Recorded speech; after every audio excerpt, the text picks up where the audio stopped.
Jeanette Trout here. I'm going to show you how to make this small photo album today. I'm using my Pinterest photos and family photos. It's a great little photo album. So what we're going to do today is make this sweet little book that has resources from my Pinterest board or your Pinterest board. It could be whatever board you like. This one happens to be Art I Love, and I've gone ahead and downloaded it, and I will put the link down below for the downloading software. It's a free little bit of software that you just creates a zip file for you, and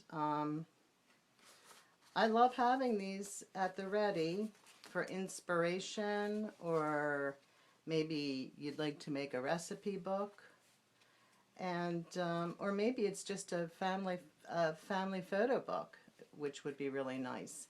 I'm going to tell you that I do, especially with the artwork ones, I do make very certain to put the artist's name on there, not only for my reference, but for, you know, as a sign of respect to the person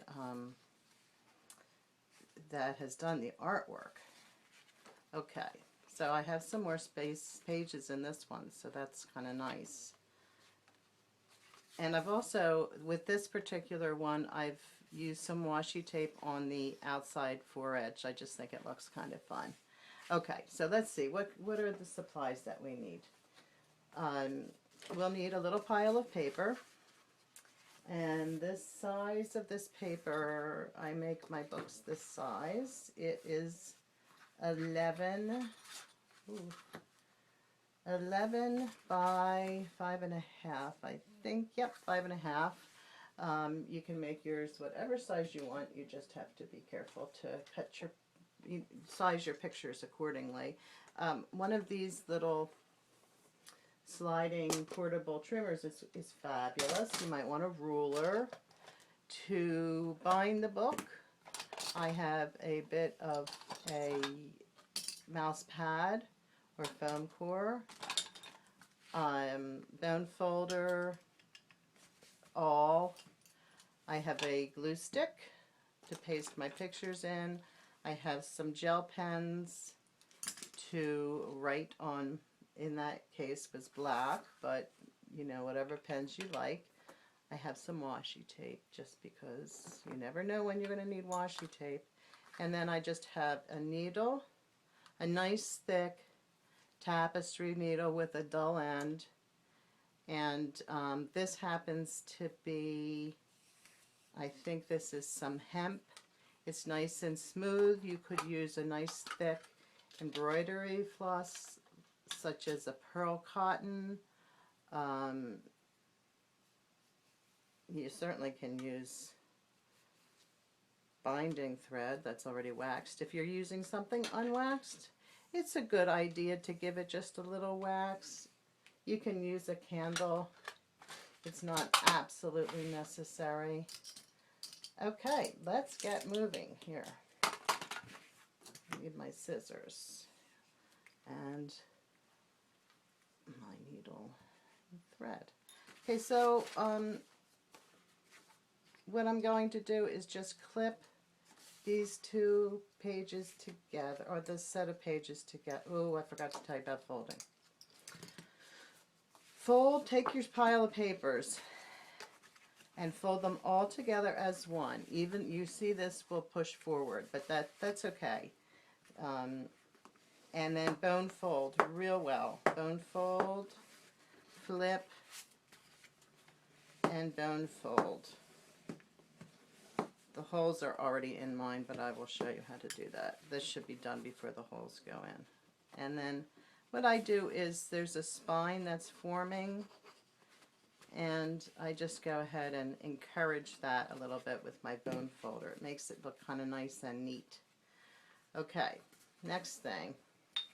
Grab your mouse pad, and you want to go about 3/4 of an inch from the top and bottom. This is almost precisely 3/4 of an inch. Don't do it any less than 1/2 inch. The book will be weakened if you do that. Just make sure you're right in the gutter or the spine of the book. There. My clip's back on. And what you're going to do is take your awl into the palm of your hand, stand it straight up, and twist down to create your hole. Okay, you don't actually have to measure this. You can just eyeball it. And then do the same at the bottom. Remember, about 3/4 of an inch is what I think to be ideal. And then somewhere in the middle, I like to go high middle, just so it's not so symmetrical, the knot on the outside. Twist straight down with that hole. Okay, you've got your stations all set. Okay, and I've got my needle and thread ready to go. So we're going to enter. I'm going to enter from the outside so that I can put some beads or just have the decorative tie on the outside. You can hide this on the inside. So enter the signature. So up and out.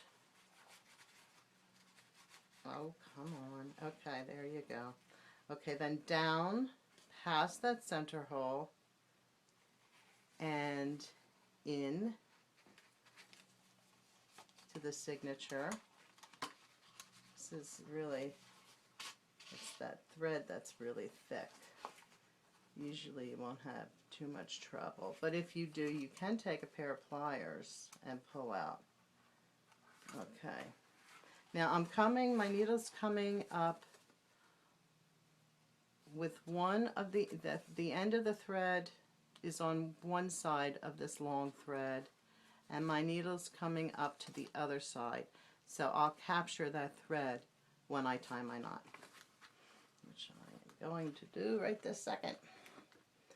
Okay, back in. Okay, square knot. Make sure make sure your threads are nice and taut. Take a minute to adjust anything. Left over right. Right over left. Don't listen to what I'm saying. I have trouble with my left and my right. Okay, so now you've got the knot tied. You've got the ends. You could put some beads on this. You could just leave it loose. Just depends on what you have in your book. That will dictate what you want how you want to decorate your book. This is wedding pictures from my daughter's wedding that I'm going to put into this book, and I just made the colors were the colors of the dresses, and so I'm going to set that aside, and we're going to go to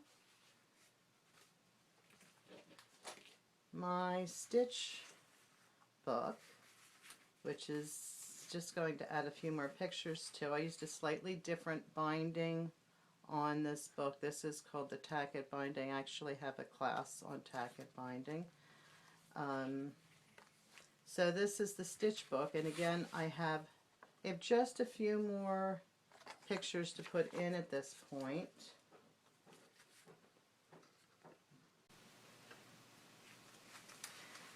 So these were pictures from my stitch board, and I'm really looking forward to getting this book finished with all the artists' names and what has inspired me about these particular photos and artworks. So I have a few more to put in, and just a little bit of glue stick, pardon my reach.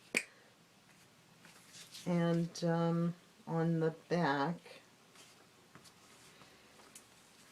I mean, you could use double stick tape, you could use those cute photo corners. This would have been really fun to stitch all the photos in.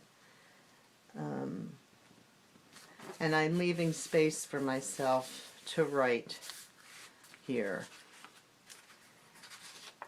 I love this. This will be my little 3D page. So I am using a business gloss paper. It's a lightweight, so it doesn't, it's not going to fall out. But you can use photo paper, you can use whatever kind of paper you have hanging around. These books can be, you could cut windows in it and mount behind. You know, have some fun with this. There's lots of different opportunities and things you can do. Not much glue on these. Just be sure that you are respecting the artist's work when you're using Pinterest. And on this, the front of this, I just found a little label that I thought looked nice.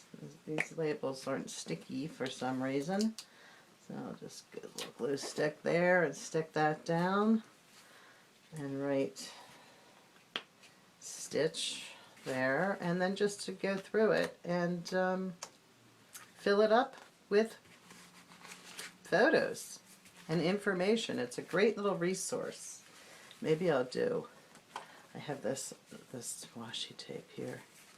Maybe I'll do a piece here. This washi tape isn't particularly sticky, but that's okay. I just put it about halfway off the page. Grab my scissors. I certainly don't need washi tape, but boy is it fun. And it gives the foredge some really great interest. And especially since the foredge does sort of push forward. So that is it. Pins I love. And I hope you enjoy making this little book and make a whole lot of them.